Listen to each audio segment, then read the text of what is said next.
আজকের ভিডিওতে আমরা আলোচনা করব এমন একটি ইন্টারেস্টিং সেক্টরের ব্যাপারে, যেই সেক্টরটি কিন্তু এখন একটা মেগা ট্রেন্ডের মধ্যে দিয়ে যাচ্ছে। এই সেক্টরটির নাম কি? এটি হচ্ছে এনবিএফসি সেক্টর। এনবিএফসির ফুল ফর্ম হচ্ছে non banking and finance companies. তো এনবিএফসি সেক্টরের মধ্যে অনেক বেশি ডাইভার্সিফাইড কোম্পানি আছে। এখানে কি ধরনের কোম্পানিগুলি আছে? এখানে আপনারা প্রাইভেট সেক্টর ব্যাংক এবং পিএসইউ ব্যাংক ছাড়া আদার্স যে ফাইন্যান্স কোম্পানিগুলি আছে, এই এনবিএফসি সেক্টরের মধ্যে বিভিন্ন রকমের ডাইভার্সিফাইড কোম্পানি আছে। কিছু কোম্পানি আছে যারা হচ্ছে বিভিন্ন প্রাইভেট সেক্টরকে লেন্ড করে থাকে, তার মধ্যে রিটেল কাস্টমারও থাকে, আবার বিভিন্ন রকমের এমএসএমই কাস্টমার থাকে, আবার অনেক সময় কর্পোরেট কাস্টমাররাও থাকে এই এনবিএফসি সেক্টরের লেন্ডিং স্পেসের মধ্যে। এছাড়া কিছু গোল্ড ফাইন্যান্সিয়াল কোম্পানি থাকে, আবার অনেক লেন্ডিং কোম্পানি যারা আছে তারা এমএসএমই সেক্টরকে লোন দিয়ে থাকে।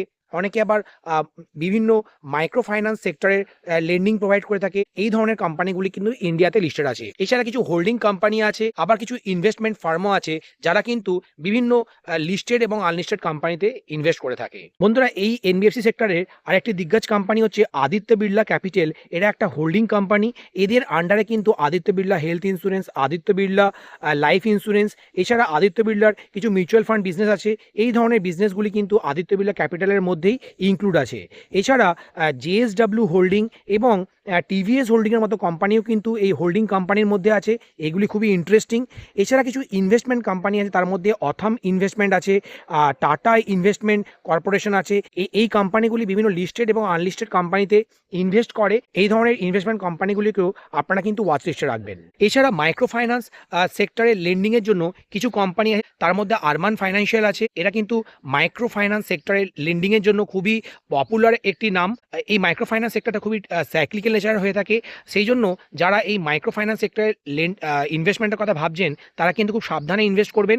আর দেখবেন যে যখন সেই সেক্টরের একটা যে ড্রডাউন চলছিল, সেই ড্রডাউন যখন কমে যায় আর সেই সেক্টরটা যখন রিভাইভ করে, তখনই আপনারা এই মাইক্রো ফাইন্যান্স সেক্টরে ইনভেস্ট করলে সেখান থেকে কিন্তু একটা হিউজ প্রফিট জেনারেট করতে পারবেন শর্ট টু মিডিয়াম টার্মের মধ্যেই। আর বন্ধুরা, আমার এই সেক্টর সবচেয়ে পছন্দের কোম্পানিগুলি হচ্ছে চোলা ফাইন্যান্স এবং এইচডিবি ফাইন্যান্স। এছাড়া শ্রীরাম ফাইন্যান্স কিন্তু আমার খুবই পছন্দের। এই কোম্পানিগুলি কিন্তু এখন ফেয়ার ভ্যালুয়েশনে ট্রেড করছে।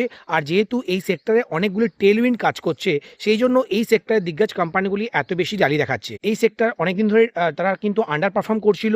আর ভারতের ইকোনমি যেহেতু 30%ই কিন্তু এই ব্যাংক এবং এনবিএফসি সেক্টর দখল করে রেখেছে, সেই জন্য কিন্তু যখন দেশের ইকোনমির অনেক বেশি গ্রোথ বেড়ে যায়, বা যখন একটা ক্রেডিট সাইকেল ফেভারেবল হয়ে যায়, যখন আরবিআই রেট কাট করতে শুরু করে, আর গভর্নমেন্ট যখন বাজেটারি সাপোর্ট দেয় এবং ট্যাক্স কাট করে, তখন আমরা দেখেছি যে এনবিএফসি সেক্টরের গ্রোথ হঠাৎ করে বেড়ে যায়। আর সেই রকমই একটা পজিশন কিন্তু এখন হয়ে গেছে। তাই এই সময় যারা ইনভেস্ট করবে এনবিএফসি সেক্টরে, তারা কিন্তু শর্ট টু মিডিয়াম টার্মে একটা ভালো প্রফিট জেনারেট করতে পারে।